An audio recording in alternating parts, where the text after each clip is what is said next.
plays a fundamental What is a role. birthing person? Sir, I am here to talk about the Doge impact. Well, I'm for asking working you about this families. grant and you're defending it. So I'm asking you, who is birthing people? I am not familiar with this grant. Mm-hmm. I take a position that all kinds of government research, medical, pharmaceutical, Is a birthing person a woman? Is that another biological, word for female? that is outside the scope of my expertise. Seems like erasure language to me. I've been told that that type of vernacular constitutes erasure. Thank you, Madam Chair. It never gets boring in here. And I'd like to say thank you to the witnesses for being here and for taking the time. Ms. DeVito, thank you for coming here. In your testimony, you said that Americans deserve a government that works for them, a government that makes their lives easier and more secure. Is that correct? Yes, sir. Great. I'd like to read through a couple of the grants that Doge has pulled back, and I'd like to get your take on them. They pulled back a $1.5 million NIH grant to Morehouse College. It was called the Center to Advance Reproductive Justice and Behavioral Health among Black, pregnant/postpartum women and birthing people. Do you think that that makes Americans' lives easier and more secure? I think that medical and scientific research of all types. Do you think that that constitutes critical research? According to your testimony, NIH grants are critical research? I think that government research of all types in the medical, including and birthing people? I think bench research of all types. Language. How about another one? How about the conference, Gender Equity in the Mathematical Study of Commutative Algebra? Do you think that that's a valid form of government spending? I think mathematical research of all types is deserving of government. What about studying, and this is directly from the National Science Foundation's website, women and non-binary mathematicians? Again, I think all kinds of government investment should be dedicated toward mathematical. All kinds of government investment. scientific. You don't have any kind of limit on what we're spending our money on? Just everything? Is that your testimony? I am talking about Doge. You brought up. So am I. This is a grant that Doge cut. I am not familiar with this particular grant, but I think government investment in mathematical, biological. Okay. Let's do another one. This one is called hashtag Transcendent Health, adapting an LGB plus inclusive teen pregnancy prevention program for transgender boys. I can't even say this without laughing. Do you think that that is a useful form of our tax spend? I am not familiar with that grant, but I think bench research, government investment in scientific and pharmaceutical Teen pregnancy research. for transgender boys. Do you think that that is a useful spend of our tax dollars? I think government investment in all kinds of scientific research is of the utmost importance. Including pregnancy prevention for transgender boys. Okay. Let me ask you, we can come back to this later maybe. Do you support abolishing the filibuster still? I am here to talk about Doge respectfully. Right. and We could abolish the filibuster and get a lot of Doge cuts through.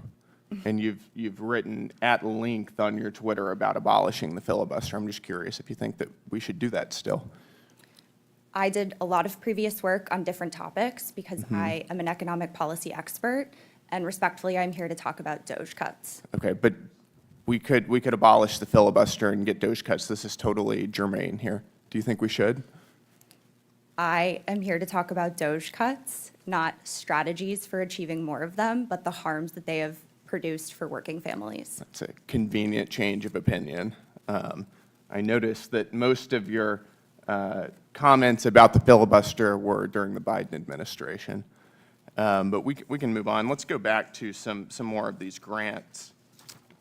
Do you think that we should be spending money on, quote, the racialized basis of trait judgments from faces? I am not at all familiar with that grant. It's a $500,000 NSF grant. Okay, I am not familiar with the subject matter or the particular grant. But you're defending these. I am saying that I think the government You're pretty has, adamant against Doge cuts, and I'm asking you if you support the cuts I think that that there Doge is has found. economic and medical, public health, communal benefit to What the about government investing in. cross-sex steroid therapy and cardiovascular risk in the transgender female? Again, I think government investment in scientific research is Right. important. Thank you for your testimony. I appreciate it. The gentleman's time. As the hearing chamber emptied and the echo of gavel strikes faded into the marble halls of Capitol Hill, one exchange lingered in the minds of those who watched. Congressman Brandon Gill's pointed question, "What is a birthing person?" was more than a moment of political theater.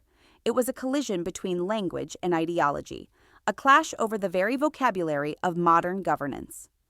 In that moment, a quiet tension filled the air. Words, once mere instruments of policy, became symbols of something far larger, of identity, science, and the struggle over truth itself.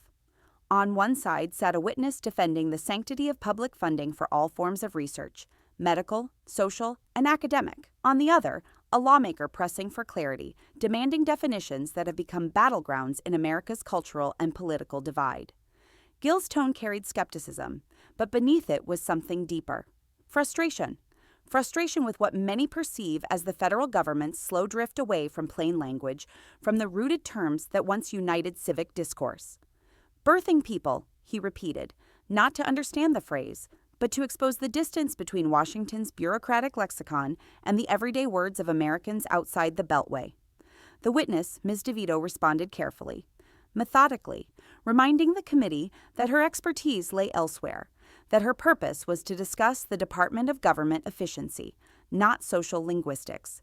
But that restraint, that unwillingness to define, spoke volumes. To some, it was the voice of professionalism. To others, a sign of evasion, a mirror of the broader problem many see in government today, an inability to speak clearly, to take moral stands in an age of political risk. Each question Gill asked dug deeper into that divide. A grant on reproductive justice, a study on non-binary mathematicians, programs on transgender health. Every example pulled from the nation's grant records was meant to illustrate something more profound, that taxpayer money, the lifeblood of public trust, was being filtered through ideological lenses instead of national priorities. Yet for all the sparring over language and spending, this hearing was about something more fundamental. What kind of nation America chooses to be? A nation that funds every frontier of inquiry, or one that draws firmer boundaries around what it considers essential? A government guided by inclusion or by restraint? And so, as the questions turned to the filibuster, that ancient procedural safeguard of minority power, the exchange took on a historical weight. "Do you still support abolishing the filibuster?" Gill pressed. It wasn't just about policy mechanics.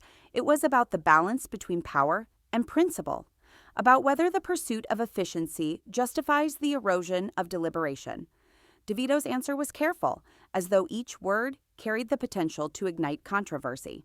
"I'm here to talk about Doge cuts," she said again and again, a refrain that seemed less about focus and more about survival in a room where every sentence could be clipped, shared, and spun into digital outrage. Her restraint revealed the modern condition of public testimony, not a conversation, but a performance, under the bright lights of viral scrutiny. Still, the congressman persisted. The tone grew sharper, the irony heavier. "Pregnancy prevention for transgender boys," he said, pausing with disbelief. To his audience, it was absurd. To hers, it was inclusion. Between those two interpretations lies the story of our times, a nation divided not by geography, but by definition. What makes this moment remarkable is not its outrage or spectacle, but its revelation. It exposes how the machinery of government has become a stage for deeper cultural anxieties, about science, identity, and who gets to decide what is real. It shows how hearings once meant to oversee budgets and bureaucracies now serve as moral battlegrounds, where every phrase becomes a test of allegiance.